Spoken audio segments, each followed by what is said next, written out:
อนอบน้อมต่อพระรัตนตรัยแก้วเจ้าสามประการ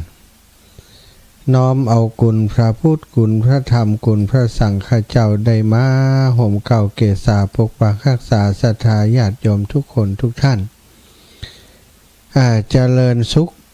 ไปหาศรัทธาที่ฟังรายการทุกคนทุกท่านเนอะวันนี้เข้ารายการ2ช่วงนะก็18 นาฬิกาถึง19 นาฬิกาและ19 นาฬิกาถึง20 นาฬิกาซึ่งปกติแล้วก็เข้าที่ลำปางแต่วันนี้ได้เข้าที่ลำปางออกอากาศไปยังเชียงใหม่ยังพื้นที่ตังเวียงป่าเป้าแม่สวยตังจังหวัดเชียงใหม่หลายพื้นที่หลายตำบลหลายอำเภอตังลำปูนก็เช่นเดียวกันและก็ลำปางรับได้ที่วิทยาลัยสงฆ์นครลำปางต้องขอบคุณทุกสถานีที่เป็นเครือข่ายสายบุญที่เชื่อมสัญญาณไปณขนาดนี้เลยเวลาที่จะทำวัดสวดมนต์แล้วนะปะอูนักแล้วก็จะปากันทำวัดก่อนเนอะกราบพระพร้อมกันกราบ1พุทโธเมนาโถกราบ2ธัมโมเมนาโถกราบ3สังโฆเมนาโถ อิมินาสการเรนะพุทธังอภิปูชยามิอิมินาสการเรนะธัมมังอภิปูชยามิอิมินาสการเรนะสังฆังอภิปูชยามิอะระหังสัมมาสัมพุทโธภะคะวาพุทธังภะคะวันตังอภิวาเทมิกราบสวากขาโตภะคะวะตาธัมโมธัมมังนะมัสสามิกราบสุปฏิปันโนภะคะวะโตสาวกสังโฆสังฆังนะมามิกราบนะโมตัสสะภะคะวะโตอะระหะโตสัมมาสัมพุทธัสสะนะโมตัสสะภะคะวะโตอะระหะโตสัมมาสัมพุทธัสสะพุทธังสารนังกัจฉามิธัมมังสารนังกัจฉามิสังฆังสารนังกัจฉามิตุติยัมปิพุทธังสารนังกัจฉามิตุติยัมปิธัมมังสารนังกัจฉามิตุติยัมปิสังฆังสารนังกัจฉามิตาติยัมปิพุทธังสารนังกัจฉามิตาติยัมปิธัมมังสารนังกัจฉามิตาติยัมปิสังฆังสารนังกัจฉามิ อิติปิโสภะคะวะอะระหังสัมมาสัมพุทโธวิชชาจารณะสัมปันโนสุขโตโลกวิทูอนุตตโรปุริสธัมมะสารทิสัทธาเทวมนุสสานังพุทโธภะคะวะติสวะคาโตภะคะวะตาธัมโมสันทิฏฐิโกอากาลิโกเอหิปัสสิโกโอปานายิโกปัจจตังเวทิตาโพวินโยหิติสุปฏิปันโนภะคะวะโตสาวกสังโฆอุชุปฏิปันโนภะคะวะโตสาวกสังโฆยายาปฏิปันโนภะคะวะโตสาวกสังโฆสามิจิปฏิปันโนภะคะวะโตสาวกสังโฆยะทิทางจัตตาริปุริสายุขานิอัฏฐปุริสปุคลาเอสะภะคะวะโตสาวกสังโฆอาหุนายโยปาหุนายโยเท ทักขินายโยอัญชลิการะนิโยอนุตตรังปุญญเขตังโลกัสสาติกราบพระพร้อมกันเนศรัทธาญาติโยมกราบหนึ่งพุทธังวรันตังศิรสานะมามิกราบสองธรรมังวรันตังศิรสานะมามิกราบสามสังฆังวรันตังศิรสานะมามิว่ายังใดอาจารย์จุกตัดส่วนโมนี่เลยว่าเตี้ยอะไรเรียบร้อยแล้ววันพุธว่างมาครับเนี่ยอย่างจะวันพุธเนี่ยการอยู่ว่าจะอันเทอันนั้นน่ะพุทธอยู่วัดเนาะอยู่ว่าประกาศไปเยือนนิมนต์ตัวนึงมนต์ไปไหนงานไหนวะเหรออันครับตุเอาตุปีนั่นไปจะอยู่วัดล่ะตุปีตาน่ะครับตุตานอยู่วัดเปิดออกไปล่ะโอเคได้กี่โมงจักโมงบอกกำในการไปก่อนโอเคอันบอกมาพิมพ์มาตั้งไลน์ก็ได้เนอะผมจัดรายการอยู่ครับครับผมพระอาจารย์โยมจะพร้อมกับเบื้องพร้อมค่าไฟ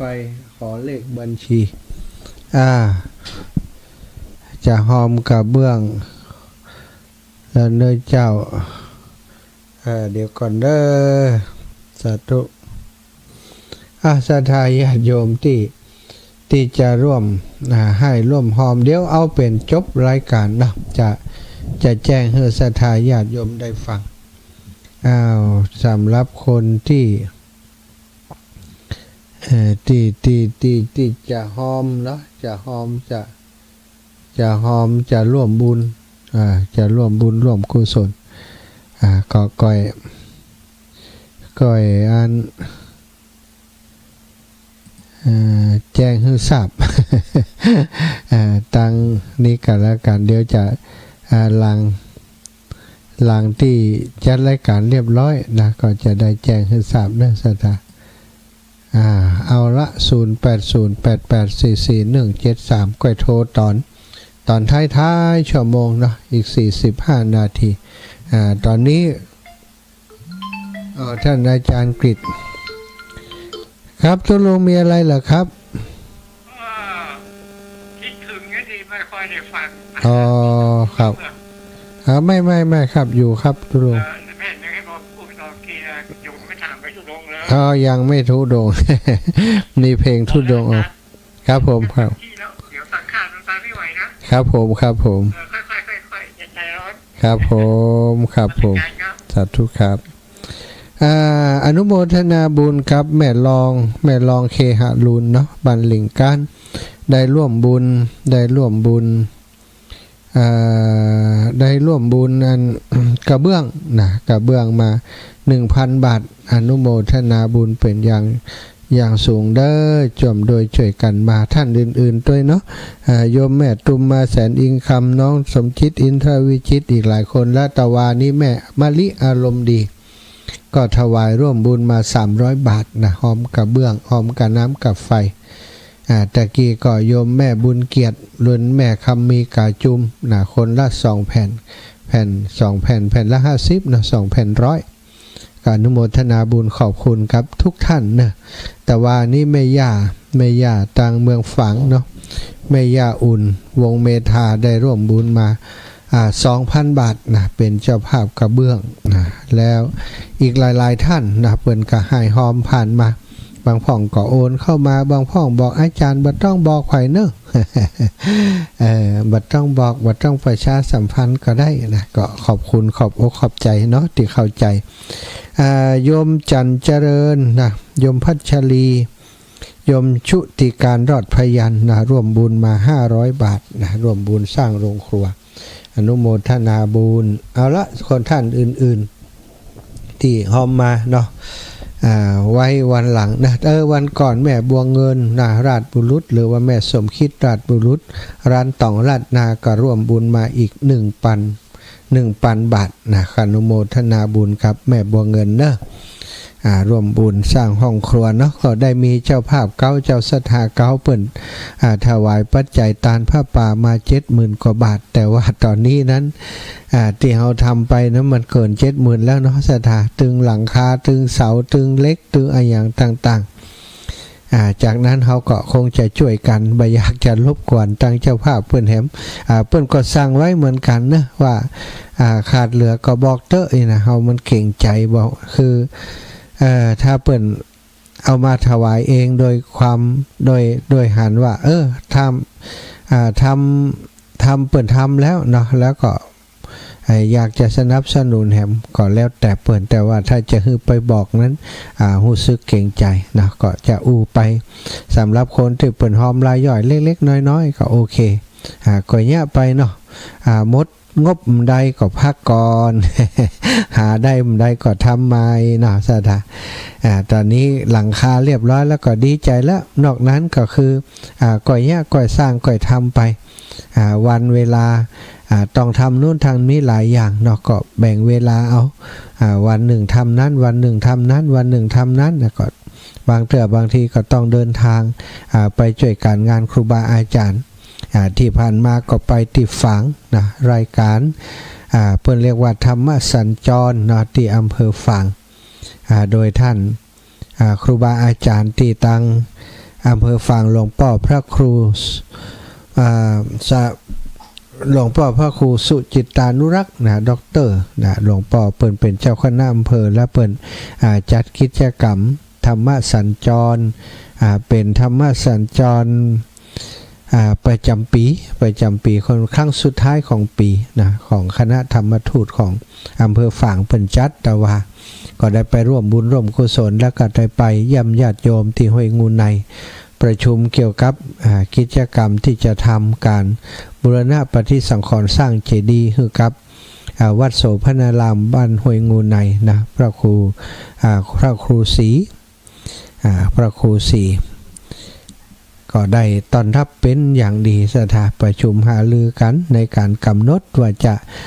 วางศิลาฤกษ์วันที่4เป็นอันเรียบร้อยบริบูรณ์วางแผนให้เพื่อนตรงนั้นตรงนี้ทำอะไรยังเนาะแปลงศาลาแปลงผามตะได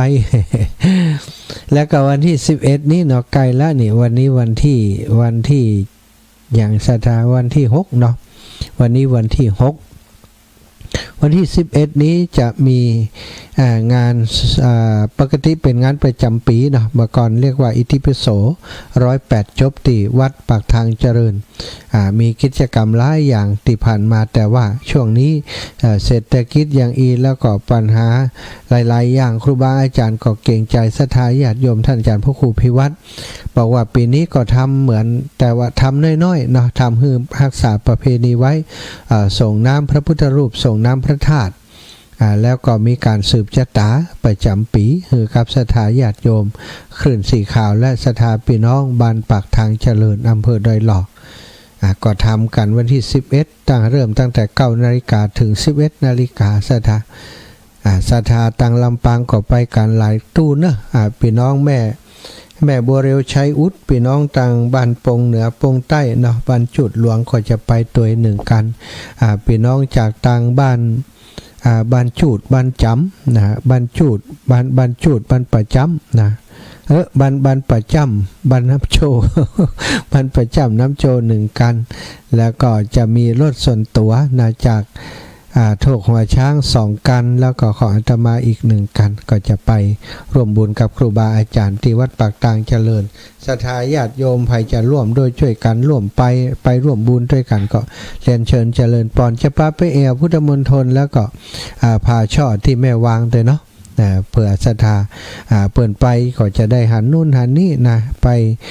ถ้าไปแค่วัดปากทางเจริญกลับมาก็บ่ได้หันหยังจะพาไปสักน้อยเอาละศรัทธาพอเวลาแล้วถึงเวลาที่จะได้นำสารธรรมมาอุจจาแบ่งปันศรัทธาอีพ่ออีแม่เนาะตามเวลาพอสมควรแก่เวลาที่ได้รับมอบหมายมานะเวลานี้นะตังเชียงใหม่ละปูนวันนี้อาตมาภาพแตนตุ้ลุงยองเปิ้นตัวเนอะเปิ้นไปวัดสันเมืองเนาะศรัทธาอู้เรื่องคุณธรรมอู้เรื่องความรู้และก็นิสัยข ของคนเฮาเปิ้นบอกว่า3สิ่งนี้มีความเกี่ยวพันมีความสัมพันธ์กันอย่างใดทั้ง3อย่างนี้มีความสัมพันธ์กันเป็นอย่างมาก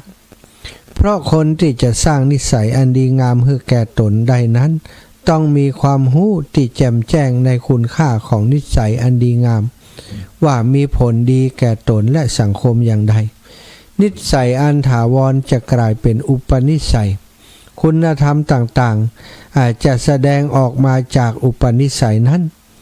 อันนี้เปรียบไปแล้วก็เหมื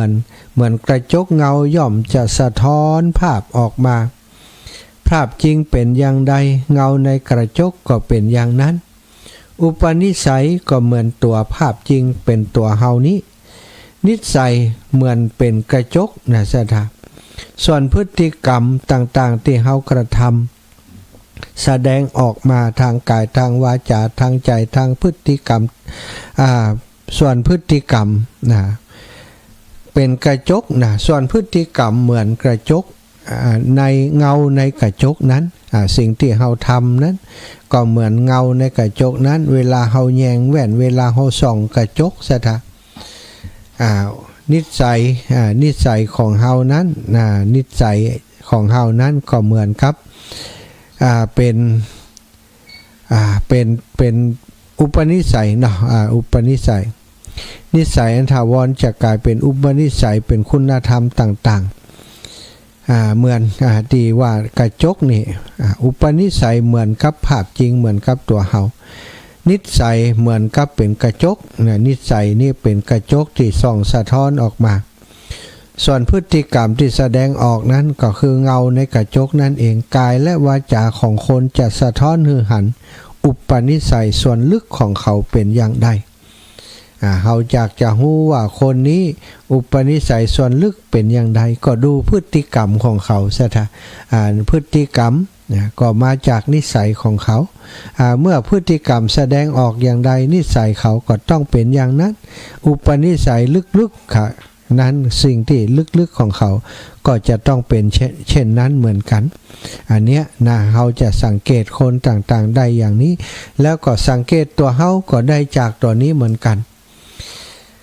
คนเราจะประกอบกรณียกิจในหน้าที่จนเป็นนิสัยได้ก็เพราะมีความรู้เกี่ยวกับหน้าที่นั้นและมีความรู้ในความดีอันสูงสุดของตนซึ่งมุ่งชี้ไปถึงหน้าที่อันตนพึง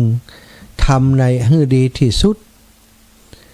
ดังนั้นคุณธรรมจึงหมายถึงความรู้หรือว่าปัญญาพร้อมทั้งนิสัยและอุปนิสัยถ้าจะบอกว่าคุณธรรมนี้มันบวกไปหมดเลยสถาหมายถึงความรู้ปัญญาพร้อมทั้งนิสัยและอุปนิสัยอันดีงามนักปราชญ์บางท่านหันว่าคุณธรรมก็คือความรู้จริงๆแล้วถ้าบอกว่าคุณธรรมนั้นมันหมายถึงความรู้ปัญญานิสัยและก็อุปนิสัยรวมกันหมดศรัทธาจึงเป็นสิ่งที่เรียกว่าคุณธรรมอย่างใดก็ตามศรัทธาอีปอยอีแม่ลำพังแต่ความรู้ในเรื่องความดีและหน้าที่อย่างเดียวย่อมบ่เพียงพอที่จะสร้างคุณธรรมขึ้นมาได้ความรู้ที่จะต้องนำไปสู่การกระทำความรู้ในหน้าที่ที่จะต้องนำไปสู่การกระทำหน้าที่จะเป็นนิสัยความรู้ที่ปราศจากการกระทำจะเป็นสิ่งที่ว่างเปล่ามีอยู่ก็เหมือนบ่มีดีภาษาบาลีว่าอัปโภหาริกะอัปโภหาริกะก็คือน้ำในก้อนดินแห้งเป็นต้นน้ำในก้อนดินแห้งดื่มบ่ได้สถาดังนั้นคนมีคุณธรรมจึงหมายถึงคนที่มีความรู้ในหน้าที่ซึ่งตนซึ่งแสดงออกในรูปการหรือว่าในสถานการณ์จริงที่เฮากระทำอยู่เฮาทำอะไรยังสถามันมีผลมาจากอุปนิสัยอุปนิสัยที่มันอยู่ตั้งในลึกๆของเฮาอุปนิสัยก็มาจากนิสัยคนเฮาจะมีอุปนิสัยอย่างใดก็สร้างติดความรู้ก่อนความรู้ถ้าเฮาคิดว่าอุปนิสัยนี้ความรู้ในความรู้เรื่องโน้นเรื่องการดำเนินชีวิต เรื่องการทำหน้าที่การงานต่างๆเฮาได้ศึกษามาเป็นเวลาเฮาศึกษาเรียนรู้อย่างเข้าใจแล้วเมื่อศึกษาเรียนรู้อย่างเข้าใจแล้วแล้วก็เฮารู้ว่าการกระทำสร้างคุณงามความดีต่างๆนั้นมีความสำคัญมีประโยชน์เป็นที่ปึ้งฮือกับเฮาเวลาที่เฮาอยู่ในโลกนี้ก็ตามละจากโลกนี้ไปสิ่งที่เฮากระทำทุกอย่างจะเป็นสิ่งที่ติดตามเฮาไปมีผลต่อเฮาทุกเรื่องราวเมื่อเฮารู้อย่างนั้นเฮาก็ศึกษาบทบาทหน้าที่ของความเป็นมนุษย์ของความเป็นคนให้ดี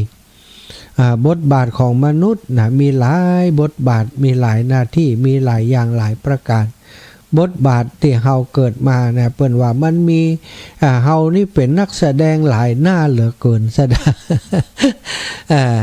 สดงเป็นลูก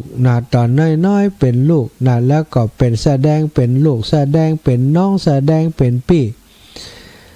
ถ้ามาก็แสดงเป็นสามีแสดงเป็นภรรยาแสดงเป็นป่อแสดงเป็นแม่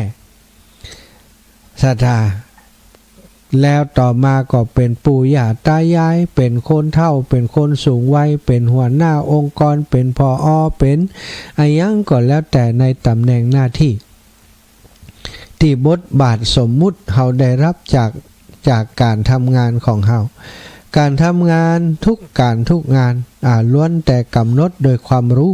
ถ้าบ่มีความรู้ก็ทำการทำงานนั้นๆบ่ได้เมื่อมีความรู้แล้วบ่เอามาทำหน้าที่ที่ดีก็บ่เกิดขึ้นศรัทธาญาติโยมทั้งหลายเพราะฉะนั้นสิ่งสำคัญที่สุดการในคำสอนของพระพุทธเจ้าศีลสมาธิปัญญาเป็นของที่เปิ้นบอกว่าเป็นสิ่งเป็นอันเดียวกันบางคนบอกศีลต้องมาก่อนถ้าบ่มีปัญญารู้ว่าศีลเป็นของดีเป็นสิ่งที่จะต้องทำถ้ามีศีลก่อนศรัทธาถ้าปัญญามันมีนั้นมันเป็นเรื่องที่เป็นไปบ่ได้ต้องมีปัญญาก่อนว่าโอ้รักษาศีลแล้วมันดีที่บ่ทำให้ตัวเองเดือดร้อนบ่ทำให้ผู้อื่นเดือดร้อนอันนี้คือความดีคือสิ่งที่จะเป็นบุญเป็นกุศลเมื่อเฮามีความรู้ว่าสิ่งนี้เป็นสิ่งดีเป็นความดีเฮาก็กระทำความดีนั้นกระทำโดยกายโดยวาจาโดยใจของเฮาตามบทบาทตามหน้าที่ต่างๆการสร้างอุปนิสัยที่ดีเป็นสิ่งที่สำคัญมากเพราะอุปนิสัยมันจะแสดงเป็นนิสัยออกมานิสัยที่ใจเย็นนิสัยที่เป็นคนที่ตรงไปตรงมาเป็นคนที่อูจาไพเราะเพราะพริ้งอันนี้เป็นมาจากอุปนิสัยที่เฮาสร้างขึ้นที่เฮาทำขึ้นทำให้มีขึ้นในตนในตัวของเฮาสิ่งเหล่านี้บ่ได้เกิดขึ้นเองซะท่าสิ่งเหล่านี้บ่ได้เกิดขึ้นเองทุกอย่าง มันเป็นผลจากการสะสมจากการกระทำของเฮาทั้งสิ้นเฮาจะฮู้หรือบ่ฮู้ก็แล้วแต่ว่าทุกอย่างที่เฮาแสดงออกตามนิสัยเฮานั้นมาจากอุปนิสัยที่เฮาสร้างไว้แต่ต้นคนที่มีอุปนิสัยในการที่ เอื้อเฟื้อเกื้อการุณต่อผู้อื่นการแสดงออกที่เป็นนิสัยของเขาก็มักจะชอบฮือตาน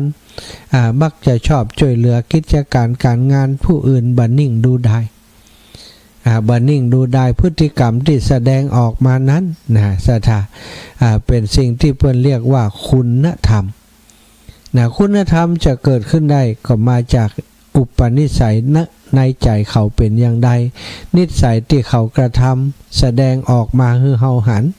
พฤติกรรมที่เขาแสดงออกทั้งหมดนั้นรวมกันเป็นสิ่งที่เรียกว่าคุณธรรมถ้าทำในทางที่ดีนะถ้าทำในทางที่บ่ดีก็บ่เรียกว่าเป็นคุณธรรม ทำบ่ดีว่าเรียกคุณธรรมมันกล่อมใจคุณธรรมบ่อเกิดของคุณธรรมอยู่ที่ไหนศรัทธาอยู่ที่ความรู้อยู่ที่จิตใจของเฮาความรู้ที่เฮาศึกษาเล่าเรียนมาศึกษาทุกๆเรื่องศึกษาในเรื่องของการดำเนินชีวิต การดำเนินชีวิตที่ดีอย่างใดมีแบบอย่างจากพ่อจากแม่จากนักปราชญ์ผู้รู้ได้ศึกษาจากตำรับตำราการเป็นฆราวาสญาติโยมที่ดีศีลศรัทธาศีลจาคะศีลทานศีลภาวนาเหล่านี้คือสิ่งที่เราจะต้องศึกษาให้รู้ให้เข้าใจเพื่อจะสร้างอุปนิสัยที่ดีให้มันเกิดขึ้นกับตัวตนกับตนตัวที่เราอาศัยเปิ่นอยู่นี้เมื่อเรามีความหันที่ถูกต้องมีปัญญาที่ถูกต้องสร้างอุปนิสัยที่ดีนิสัยที่ดีมันก็จะเกิดขึ้นเป็นปกติกับเราแล้วสิ่งที่เรากระทำทางกายทางวาจาทางใจเป็นพฤติกรรมนั้นก็จะเป็นไปในทางที่ดีก่อประโยชน์ให้กับตัวเองก่อประโยชน์ให้กับคู่อื่นนี่การทำคุณงามความดีก็ต้องเข้าใจสิ่งเหล่านี้เป็นเบื้องต้นก่อนถ้าบ่เข้าใจถ้าบ่มีความรู้ศรัทธาบ่ได้ศึกษาเล่าเรียนความรู้ในที่นี้บ่ได้หมายความว่าเป็นความรู้ที่ต้องเรียนจากโรงเรียนความรู้บางอย่างนั้นเกิดจากการอู้จากันจากการฟังผู้รู้ทั้งหลายที่เพิ่นอู้ถึงจากการหันตัวอย่างที่ดีจากพ่อจากแม่จากคนที่เปิ้นเกิดก่อนเป็นก่อนได้สร้างไว้ทำไว้ให้เฮาหันรูปรอยแบบอย่างในพุทธศาสนาของเฮาคุณธรรมต่างๆของฆราวาสเปิ้นก็มีของฆราวาสในการที่จะสร้างทรัพย์คือมีทรัพย์ก็มีคุณธรรมอย่างพ่องอย่างเปิ้นก็จะมีเนาะมี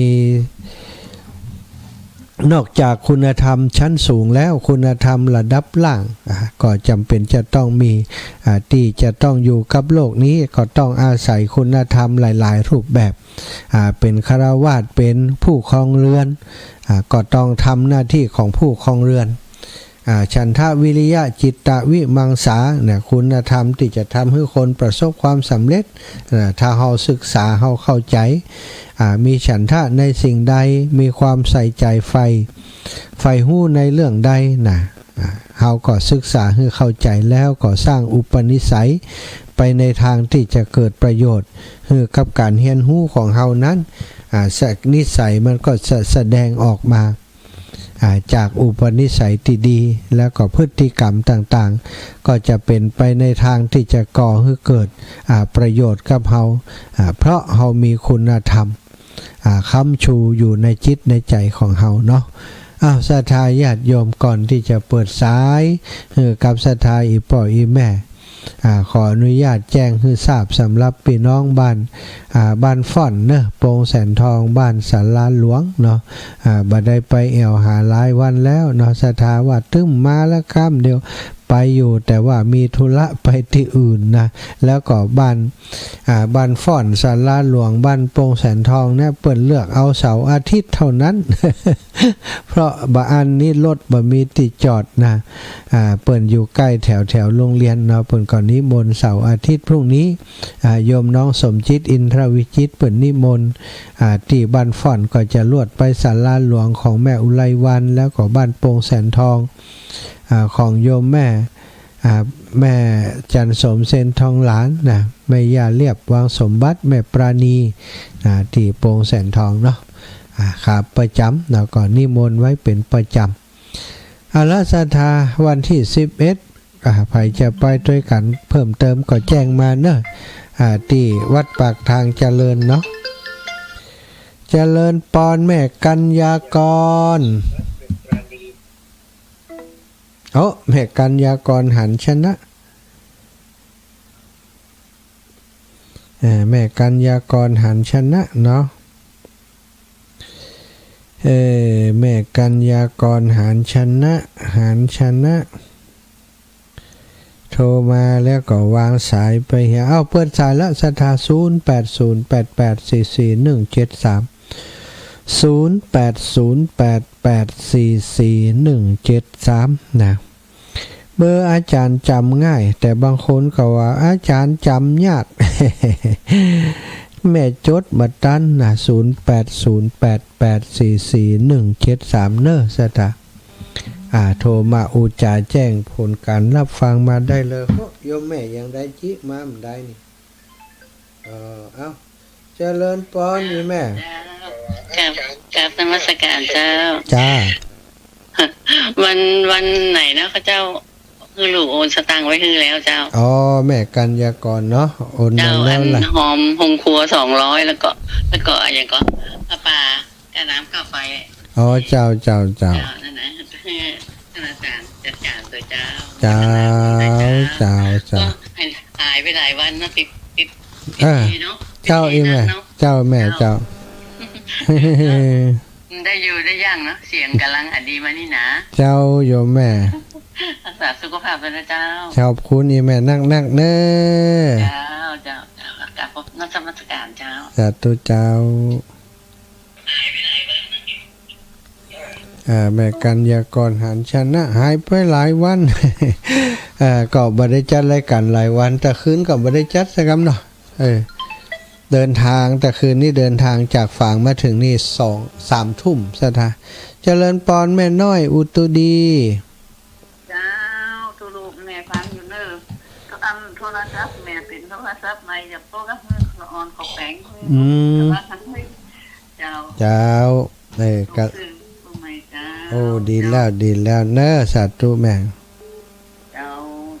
แม่น้อยอุตุดีแม่น้อยแล้วก็แม่น้อมชะละอ้อยตึงนั้น มาได้มาสันเมืองเด้อเพิ่นกา เปิ้นฮื้อไปอ่ะ โอ้ย เออ เน้นรักเพิ่นมือแม่ตะ เปิ้นนี้มนต์หลายเตื่อมได้ไปคือเปิ้นสักเตื้องานหลายอยู่แล้วก็อันเฮามานั้นพอดีถ้าไปด้วยกันหมดมันมีไผจัดรายการแทนครูบาอาจารย์นี่ไหม เจ้า ครับ ไปปะลุงตู้ดอยว่าอย่าไปวันที่ วันผูกวันหลวงปู่จะไปวันผูกฮะ ปลูกปันฮับตานกะ เนี่ยวันผูกเปิ้นนั้นติดหลวงปู่วันนี้ติดศพแม่เสียศพจะมาวันผูกเนอะเจ้า จ้า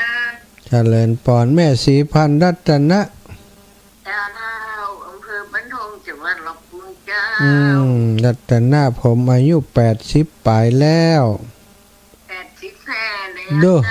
85เสียงดีอยู่นะนี่หึ เอาทำแม่เนี่ยแต่เป็นชีวิตเป็นไส โอ้สาธุเนาะ แม่ทำแม่นะมันนี่บ่ได้ มันไปซื้อไปแห่บ่ได้เขาต้องทำคนเดียวเจ้า ทำคนเดียวถ้าบ่ทำก็บ่ได้เนาะ เจ้าโอ้ทำแม่เป็นจิตเป็นใจ เจ้าหู้ล่ำทำไม่มีประโยชน์อันใด เจ้า ทีวีจุงมาดูวิทยุข้าแม่ อ๋อเจ้า ประมูลค่าบ่ได้เด้อทำแม่นะ สาธุคุณรักษาระยะนะ คือกำลังใจแท่านแห่เด้อ สาธุค่ะเจริญพรแม่นวลยอดคำปาน เจ้าไอ้ตาเจ้า เก็บอัน หายไปไหนถึงวัน ไปเมืองฝาง โอ้แต่ว่าแม่ก็ฟังนะ แต่ว่านี่ แต่ว่าไปวัดพระบาทอุดมก็เจ้า ใช่ ไปเนาะ ไม่ได้ยินเสียงนี่ งานของเปิ่นไปรวมได้ไหมได้ไปอาจารย์ในกาเต็ดอาจารย์ครับมหาสักจะมหาสักเกี่ยวเนาะ จะ แม่ฟังกับฟังจนจบอ่ะฟังหาตู้ลูกไหนก็ได้มันหันได้ยิน ไปรวมเปิ่นได้ ไม่รวมมาได้เนาะ เจ้าแม่ เจ้า เจ้า เจ้าช่วยสาเจ้า สาธุค่ะสถาเพิ่นมีงานเนาะไปร่วมด้วยช่วยกันเป็นเครือข่ายสายบุญเดียวกันไปให้การสนับสนุน สวัสดีนะหมูสาวจ้าตื่น ศรัทธาญาติโยม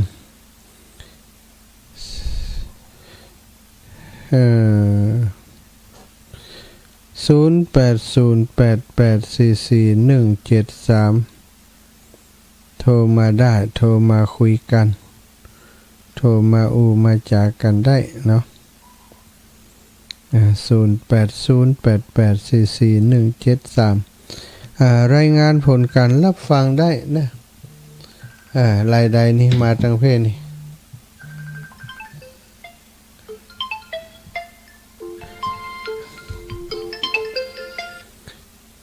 เจริญพ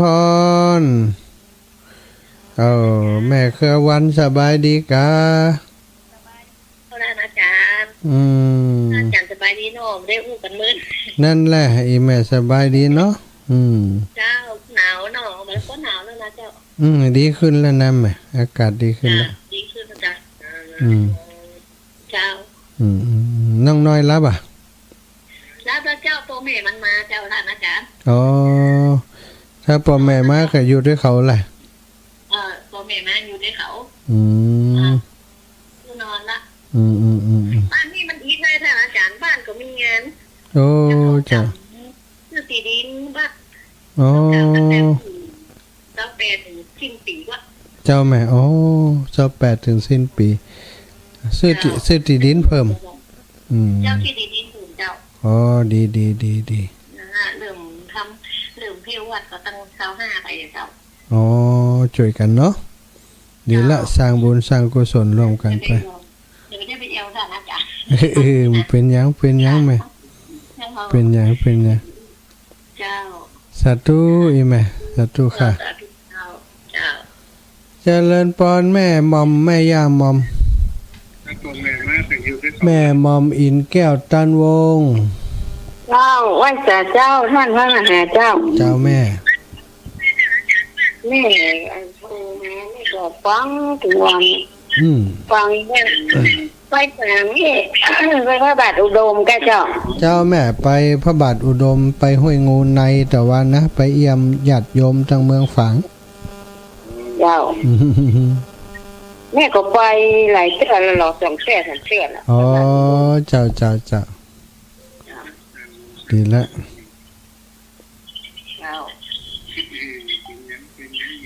มีชุดแม่เจ้าสาธุเหมือนกันเด้อแม่ก็เหมือนกันเด้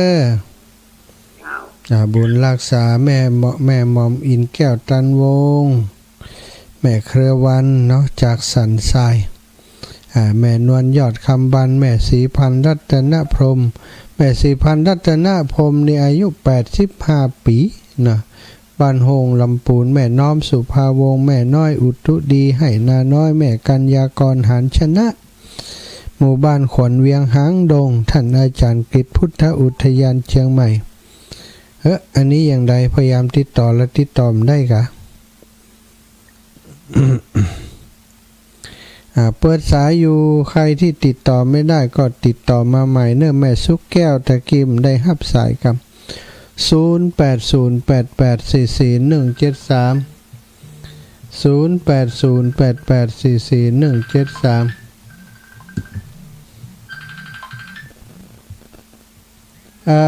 ไผ่ที่มาโทรมาทางวิธีอื่นเนี่ยโทรมาทางเฟซก็ดีทางไลน์ก็ดีเจ้าแม่โทรหาลุงไปอยู่วัดแหละเจ้าแม่โทรหาลุงไปอยู่วัดค่ะอันอยู่แต่ว่าเฮาเนี่ยการอยู่เอาโทรศัพท์ไว้ห่างตัวลงมาโทรกลับกับเจ้าแม่แต่ว่ามันเอาเทปอันนั้นเอาน่ะพระอาจารย์จะห้อมอยู่เป็นไหนหรออันนี้นี่โทรหันอย่างก็แม่ไปนะกะไปเมืองฝางนะกะเป็นเอาเทปวัน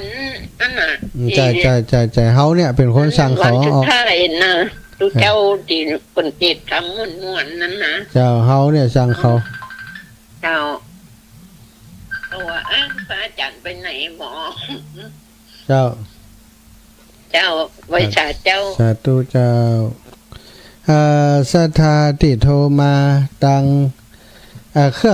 องนี้เฮาบ่อนุญาตให้โทรเครื่องอื่นเด้อเครื่องนี้เฮาใจอย่างอื่นอยู่เปิดให้โทรตัง0808844173ก็โทรมาตังอื่นลายลุเอาติเปิ่นให้โทรทางใดก็โทรทางนั้นกะเนาะ เปิดคือโทรมาทางนี้ไปโทรมาทางเฟซทางไลน์อย่างพวกเครื่องอื่นมันก็จะใจครับตัวอื่นที่มันอันเนี้ยไลน์รู้แต่นะปิดเครื่องนี้แล้วหูเรื่อง